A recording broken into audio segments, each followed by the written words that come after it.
Hello, my name's James. I'm a portrait photographer from Portsmouth in the UK. You've probably not heard of me, and I welcome you to this, the latest video on the Portrait for Rest series, looking at portfolio reviews. We've been fortunate enough to receive a lot of submissions. This one comes from Sophia Ferguson. It's our first one from Germany, which we're really excited to get in. We've got 9 of her images in here. She says that she's based in the Ruhr area of Germany, started her photographic journey 2 years ago, and has started sort of shooting portraits in the last year and getting ringside as well at some events. So we're just going to have a look at some of her images on here, have a look at all of the elements from composition to lighting to storytelling to post-processing, all of those things, and see if we can give some constructive, positive feedback. So thank you very much, Sophia, for submitting your images to us here. We're going to start off with this portrait here, black and white portrait, based up here on against a sort of like a very simple wall. You can find these backstage at most areas, just a simple plain wall which immediately draws your eye to the front of the image here. Good use of trying to do something a little bit different in terms of the interest of the shot, in terms of using the water over the face and bringing ourselves just a slightly different dynamic in the shot there. Would like to see a little bit more light in the eyes. We've got a split lighting here where the light's coming from the left hand side of the frame as we see it here, and you can see the reflection on the elbow here is just a little bit distracting on this side of the face, but a nice use of split lighting. I quite like split lighting. Nice use of split lighting. The crop, this is when I talk about cropping and talk about cropping off limbs and things like that, and what I mean by that is quite well demonstrated here. The crop on this side of the image, the right hand side of the image, keeps the elbow in shot, so we can see where the arm goes up and draws around the side of the frame here.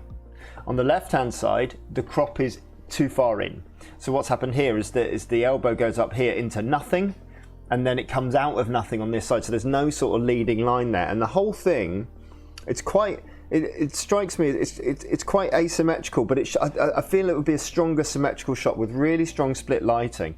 Great connection with us as a viewer. Good connection there with regards to the person in the portrait looking straight down the middle of the lens. Just needs a little bit more light into those eyes, just a little bit, but a good moment captured. Love the little water droplets coming off the chin.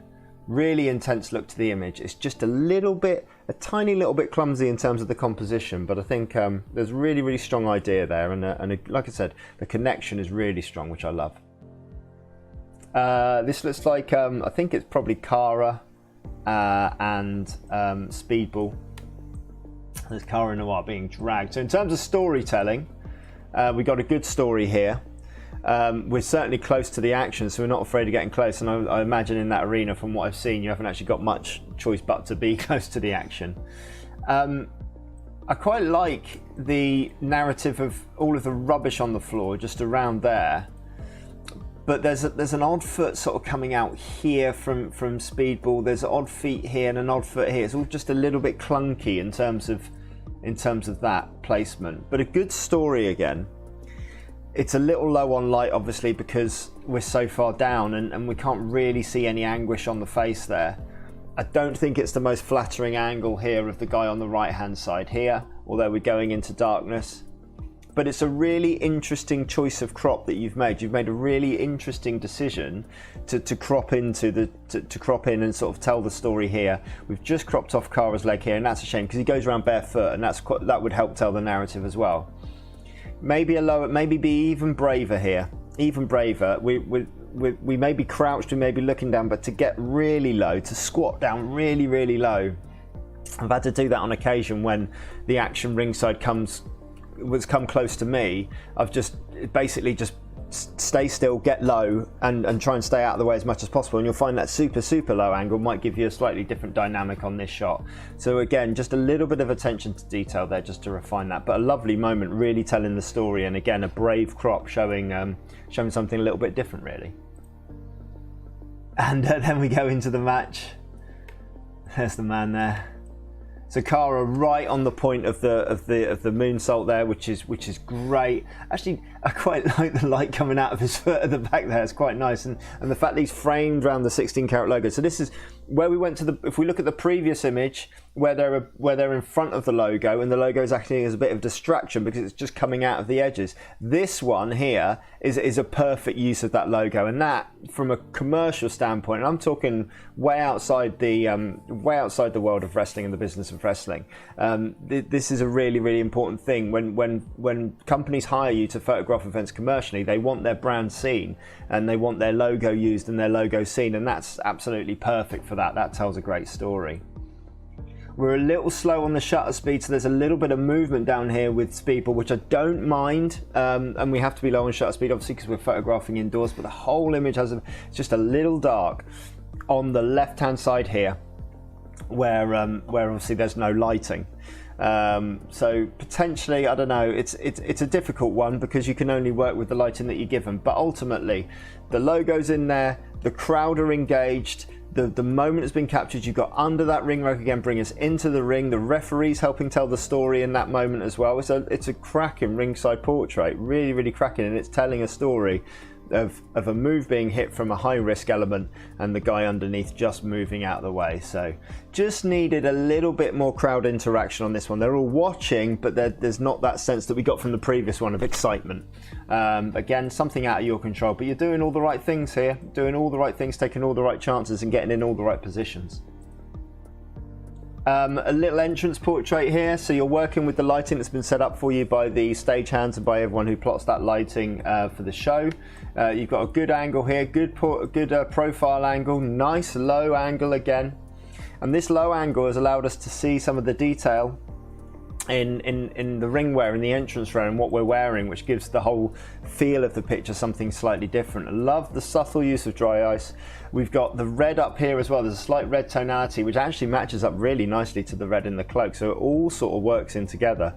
Not a lot more I can say on that one in terms of like helping you, and I think, like I said, the control seems right, the angle seems right, the composition seems right. We could go slightly higher of working into that negative space, bring the crop a bit more out to the left hand side to really work into that negative space, but it's a pretty good composition within that. And yeah, maybe just something there in terms of the timing of the shot to sort of like maybe get a bit more expression, but ultimately we've got this nice low angle of a man sort of coming to the ring there and making his entrance. So yeah, I like it. Really competently handled. Well done.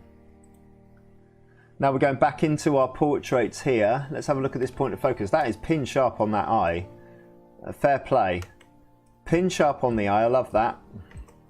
The shallow depth of field, however, has meant that the beard has started to lose detail. We've even started to lose a little bit of detail in the top of the eyebrow here. We're super wide, probably f2.8 if not wider. And what that means is we've lost key interest, like the nose ring's actually a really like key interest, but also the composition here in the way that we've chosen to crop. We've kept in more of the head and the forehead than we have the beard and the lips, which I think is probably a little bit of a mistake. You always want to try and drag your eyes down through the image. There's a bit of dead space at the top. The crop on this side, we've just kept in this tiny little bit of red here, which is super like a little bit distracting on that right hand side. And then on this side here, we've got sort of like almost like a blonde piece of hair here again, which is just knocking the tonality of the image out. Everything just feels a little bit too tight, and I think it could have benefited with just a little bit more space to breathe, a little bit more room to breathe, and work with that eye on the point of thirds, on the rule of thirds there. So really the eye is, when we look at it there, although it's up on the rule of thirds in terms of the framing of the picture, just above halfway, it's not really dynamically placed up there. But in terms of where it's placed within the frame, it's right center, and it's not really a symmetrical image. So maybe just a little bit of attention to detail in terms of the cropping, and maybe just a little bit of refinement, and don't always, just because you can go wide on the aperture, don't always choose to go as wide as possible, because there are other elements of detail in there that we may want to bring out. The longer your focal length is as well, going into a portrait, the shallower that depth of field will become. So it'll become even more finite once you start shooting upwards of 50mm. Once you start shooting in the 80s and above, that's going to become even more, evident when you go to those wider apertures. Just a little bit good experimenting, good trying to get something different. Really draws you into the picture, but just needs a little bit of attention to detail, a little bit of refinement. Kelly stalking Valkyrie. So this will probably be Killer Kelly.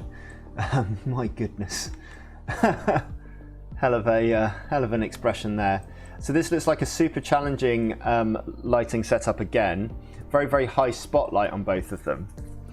What I would point out here is the vignetting on the top here feels a little dark. Kelly's expression is great. She's just a little close, so the chin and everything just a little bit close to her maybe. There's not a lot of room to breathe, but what I would say is the way that it's been lit, or post-process, I don't know which. Kelly's skin tones here, you can see are quite red, quite natural looking. And then when we come across here, the skin tones here are quite blue, quite green. So there's a big shift in there from subject to subject in terms of the tonality within there, and it doesn't really sit right. I want to see a bit more light on this, really see what's going on. I can see the hand coming up.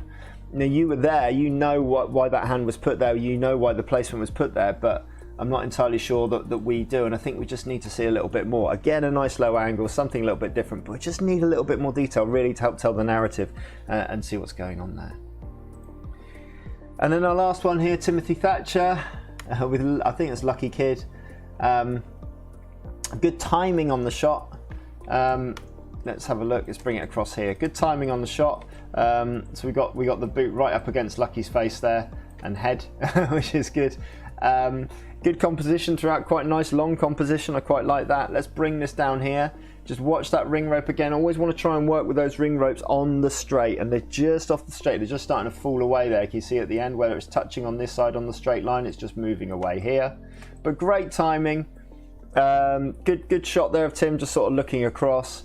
Good atmosphere in the background as well. Not a mad keen on Tim being cropped there on the side of the head. I almost want to see his whole head and his whole body, and that sometimes it's a timing thing. Sometimes you may not have it on the original file. It might just involve just coming out, shooting a little wider, stepping back just a little bit is difficult when you're ringside. But just that crop on that one side, I think we're just losing a little bit there, because Tim's got a hell of a muscly back, and it would just really give a nice definition to the whole story and really have it all sat down there as a singular piece.